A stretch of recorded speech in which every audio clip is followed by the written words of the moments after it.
The HTC First is the first phone that ships running Facebook Home. Is the long rumored Facebook phone worth your time and money? Find out in our review. Hey everybody, I'm Chris Wook.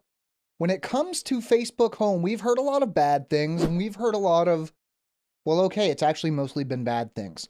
But we'll get to that in a bit. Let's kick off the review of the HTC First by taking a look at the specs. The HTC First packs in a Qualcomm Snapdragon chipset with a dual-core 1.4 GHz Krait processor and Adreno 305 GPU. For memory, we're looking at 1 GB of RAM and 16 GB of internal storage, but no microSD slot. The 4.3-inch display is 720p HD with a pixel density of around 342 pixels per inch. The primary rear-facing camera is 5 megapixels with 1080p video capture, and the front-facing camera is 1.6 megapixels. Providing the power is a 2000 mAh battery. HTC is known for build quality, and while this isn't as solid as the flagship HTC One, it doesn't feel cheaply built either. The back and sides have a grippy feel, making you less likely to drop this in the middle of a call. The HTC First comes in a variety of colors from red like our review unit to white, black, or blue. It fits well in the hand, and the relatively small size of the device makes one-handed operation a breeze compared to a lot of other phones in the same class. Buttons feel sturdy almost to the point of feeling overly stiff. Unlike a lot of other mid-range Android phones, the display is not a weak aspect of the HTC First.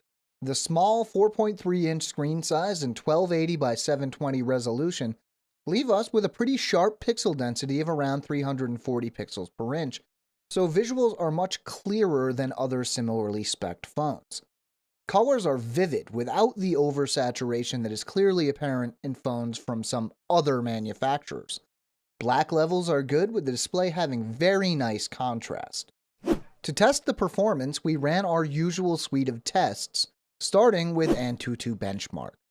A total of 10 benchmarks taken at different times left us with an average score of just over 11,500, almost exactly about what we expected from this hardware. Next up was Epic Citadel. In high quality mode, the average frame rate was 54.4 frames per second, while high performance mode produced 55.1 frames per second. Not too bad for 720p resolution. In real-world use, the phone never felt slow, but obviously didn't feel as blazing fast as a high-end phone would. Apps launched quickly and scrolling was smooth. Subway Surfers ran smoothly, though it isn't a very demanding game. The software is where the HTC First takes a nosedive. It runs Android 4.1.2 Jelly Bean, but while it isn't skinned, it does run Facebook Home. Now, it would be easy to call Facebook Home a love it or hate it piece of software, but looking at the Google Play Store, it doesn't seem like that many people love it at all.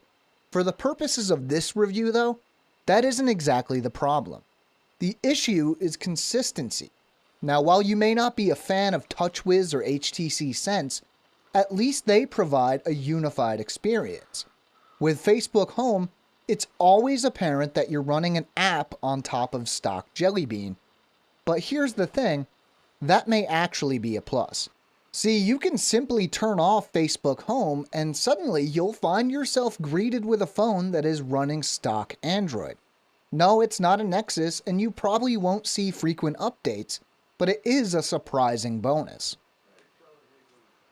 In good lighting, the 5 megapixel rear-facing camera takes photos that are above average for a phone in this class. In low light, however, images aren't nearly as good. You can use the LED flash, but this isn't going to lead to the nicest photos. The front-facing camera has the same issue, but with fewer pixels.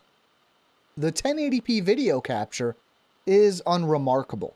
While it will capture whatever you point it at, the videos tend to be on the shaky side, and low-light performance is just as poor as it is for still images.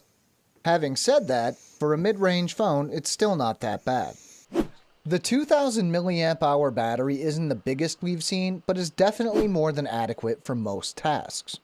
While I did notice that heavy testing and benchmarks seemed to drain it fairly quickly, in general use it held up pretty well.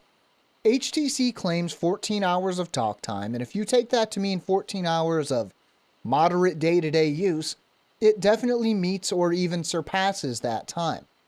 Unfortunately, the battery isn't removable, so if you're looking to carry a spare or pick up an extended battery, you're out of luck. Do you like Facebook? No?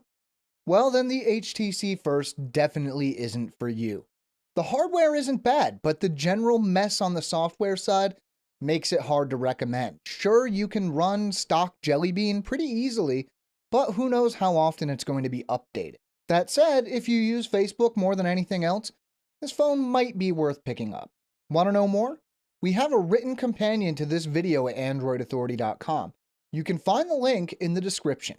We have new videos going up all the time, so if you want to stay up to date, make sure to subscribe to our channel.